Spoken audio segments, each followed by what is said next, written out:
Bonjour tout le monde, j'espère que vous allez bien. Ça y est, j'ai enfin terminé mon déménagement. Dernièrement, j'étais très occupé à cause de ça, donc j'ai pas pu répondre à vos messages, je m'en excuse. Mais maintenant, c'est bon, je suis bien installé et puis on peut recommencer à faire des vidéos ensemble. Oui, comme tu l'auras remarqué, ici c'est le coin Go Muscu de l'appartement. Donc j'ai plus mon banc pourri à la place, j'ai un vrai banc qui grince pas. Et j'ai plus mes petits haltères roses et maintenant j'ai de vrais haltères. Voilà. Voilà pour la petite parenthèse. Bien, le thème que nous allons traiter aujourd'hui, c'est les pectoraux. Comment faire pour avoir de beaux pectoraux? Par beaux pectoraux, moi j'entends un pectoral bien harmonieux, c'est-à-dire qui est développé dans sa globalité, qu'il n'y ait pas d'asymétrie et si possible qu'il n'y ait pas de gras. Donc j'ai découvert quelques techniques que je vais vous présenter aujourd'hui dans cette vidéo. Donc je parle d'harmonie concernant le pec parce que on est tous confrontés à un problème quand on travaille les pecs et qu'on ne connaît pas trop un peu l'anatomie du pectoral, c'est que on a toujours tendance à développer le bas. Et du coup, ça fait très moche. Tu sais, quand tu développes le bas, mais pas la largeur ni le haut des pectoraux. Et surtout quand tu n'as pas de diète, donc tu prends du muscle, mais du gras en même temps. Après, quand tu regardes de profil comme ça, tu as l'impression que ça fait des seins. Et d'un point de vue esthétique, c'est franchement dégueulasse. Donc on va éviter d'arriver à ce résultat. Avant de rentrer dans le vif du sujet, j'aimerais parler du pectoral, donc d'un point de vue anatomie. Tu vois, le pectoral, c'est un muscle très compliqué. Il est fixé sur le squelette vraiment avec, donc comme ça, sur plusieurs parties.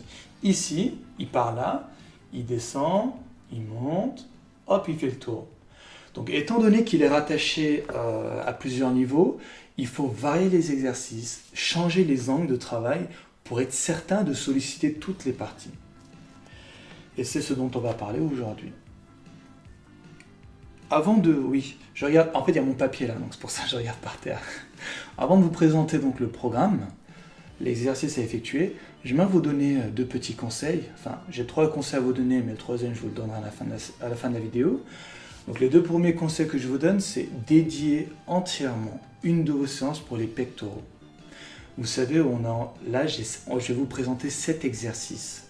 Donc, quand tu fais 7 exercices au cours d'une séance, je ne crois pas que tu aies encore la force d'entamer un autre groupe musculaire pendant la même séance.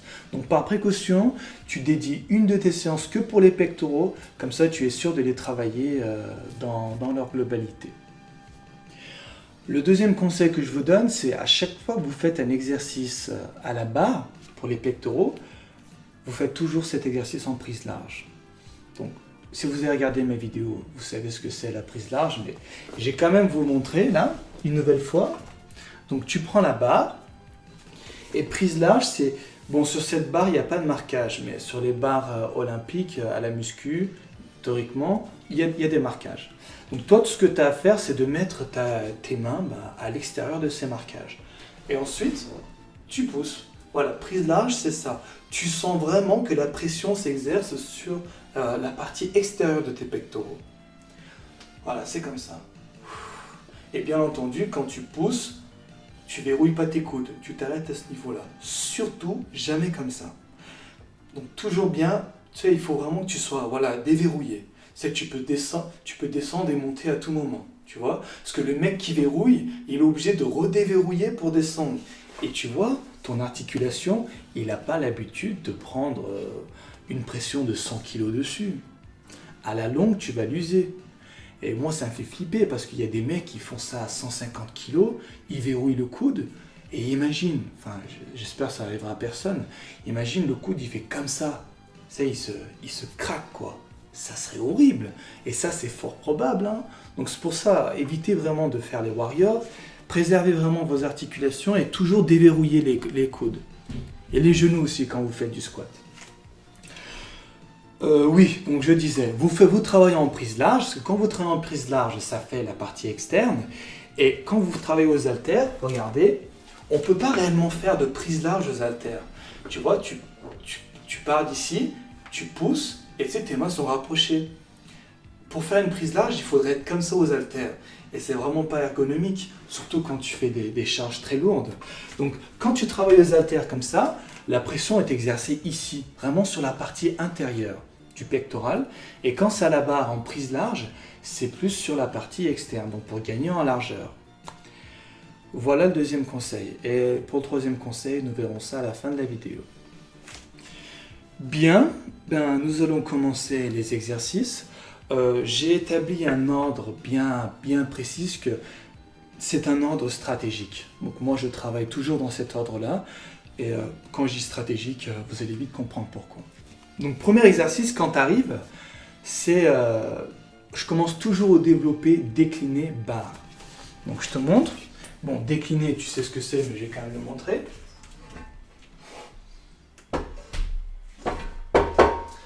Donc voilà, tu déclines le banc. Tu coinces tes pieds là sur le support qu'il y a, sur le banc. Tu te penches, tu prends la barre et en prise large, tu pousses.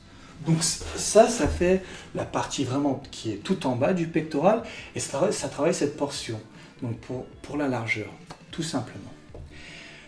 Donc tu fais 3 séries de 8 répétitions, pas besoin d'en faire plus, je parle des séries parce que cet exercice tu verras c'est très long. Donc tu te limites à 3 séries, 8 répétitions si tu travailles en lourd, mais si c'est assez léger, tu peux aller jusqu'à 12, ça ne peut pas faire de mal. Donc le premier exercice, développer, décliner, barre, prise large. Le deuxième exo, développer, incliner, haltère. Donc je vous remontre. Donc, vous savez déjà, hein, c'est comme ça. Voilà. Donc tout à l'heure quand je disais que c'était un ordre stratégique, parce que précédemment, regarde, on a travaillé la partie basse des pectoraux.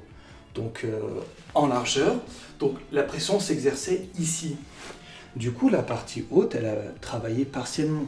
Donc elle n'est pas vraiment fatiguée. C'est pour cette raison que là, on se permet de faire de l'incliné. Comme ça, quand tu vas faire de l'incliné, la partie basse aura le temps de récupérer. Tu vois? Et parce que ça serait vraiment dommage de tout travailler partie par partie au cours d'une séance. Ça risque de t'handicaper pour la suite de la séance après.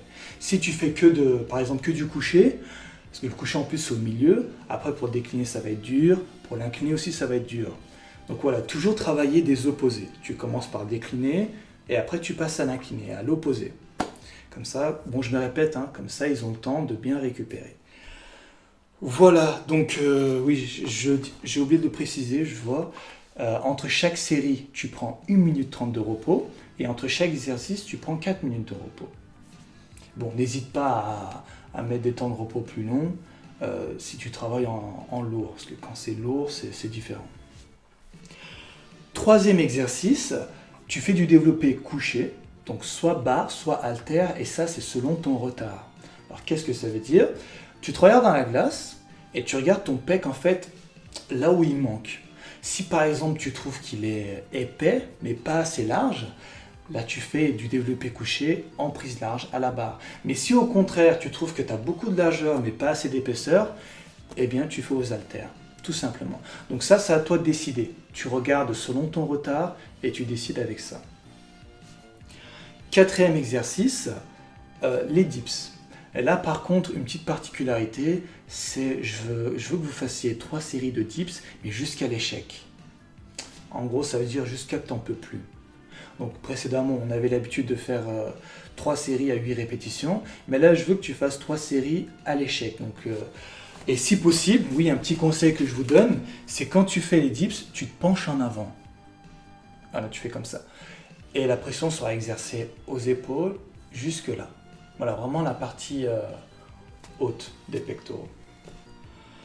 Donc quatrième exercice, là, théoriquement, tu commences à être HS. Il y en a beaucoup qui s'arrêtent là, mais...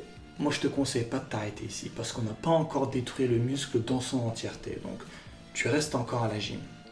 À la rigueur, si tu es vraiment fatigué, tu prends une petite pause, mais tu rentres surtout pas chez toi. Cinquième exercice, et c'est là que ça commence à être très difficile, on passe aux écartés. Donc, vous commencez toujours par le développé, incliné, écarté. Moi, je trouve que c'est le plus productif des écartés. Donc, je vais vous montrer. Donc, tu prends tes haltères. Tu pars comme ça, tu tends bien tes bras, tu descends, et à ce niveau-là, tu repousses. D'accord? Donc le but, c'est de tendre ses bras, descendre le plus possible et de pousser. C'est ça, les écartés. Malheureusement, quand tu travailles juste comme ça, quand tu fais le mouvement à moitié, ce n'est pas assez productif. Parce que tu verras, tu essaieras, quand tu descends bien bas, tu sens que la pression s'exerce, mais ici, et la douleur est phénoménale. Je te dis que ça fait vraiment mal. À ce niveau-là, tu sens que là, en largeur, c'est très très sollicité. Donc c'est pour cette raison que vous devez bien descendre et avoir les bras bien tendus. Juste une petite précision. Arrivé à un moment, arrivé par exemple à la 4e ou la 5e répétition, tes bras vont commencer à plier automatiquement.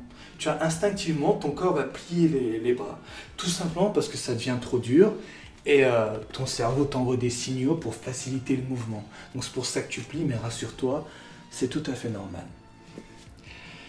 Donc ça fait 5. 6e exercice, encore de l'écarté. Donc là, c'est toujours soit au couché, soit au décliné. Donc ça dépend toujours de ton retard. Donc tu regardes, si tu vois qu'il te manque de la largeur tout en bas, tu fais décliner. Mais s'il te manque plutôt au milieu, tu fais du couché.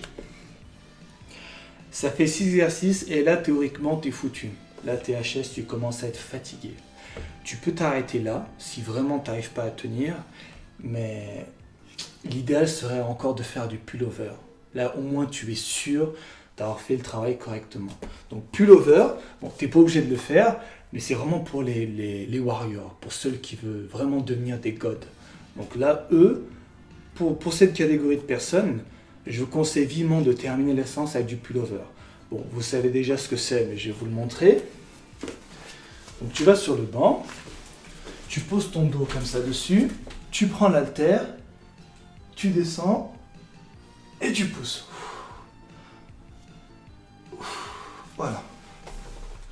Donc là, pas besoin d'aller jusqu'à l'échec comme pour les dips. Là, tu fais toujours 3 séries de 8 répétitions, ça suffit amplement.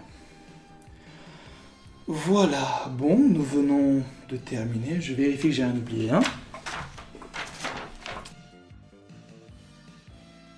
Maintenant, j'aimerais vous donner le 3e conseil, c'est de faire des étirements pour les pectoraux. Bon, ça, normalement, vous le faites à chaque fin de séance, mais là, il faut vraiment que vous insistiez sur les pectoraux. Donc, les étirements comme ça. Donc, c'est juste, tu mets ta main, tu places ta main, tu tiens quelque chose, et tu tournes ton buste pour vraiment que ça tire à ce niveau-là. Donc, tu fais ça des deux côtés, 5 minutes de chaque côté. Parce que tu vois, étant donné que là, tu vas vraiment étirer ton muscle, ça va te permettre de gagner en largeur. Donc, vu que développer son muscle en largeur, c'est ce qui est le plus difficile, donc dès que tu découvres des petites astuces comme ça, surtout n'hésite pas à y mettre en œuvre. Parce que tu verras, prendre en épaisseur, c'est simple, selon les gènes, bien entendu, de chacun, mais prendre en largeur, c'est vraiment ce qui est le plus difficile.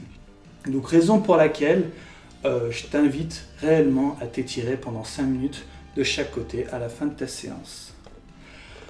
Voilà, je vérifie que j'ai rien oublié.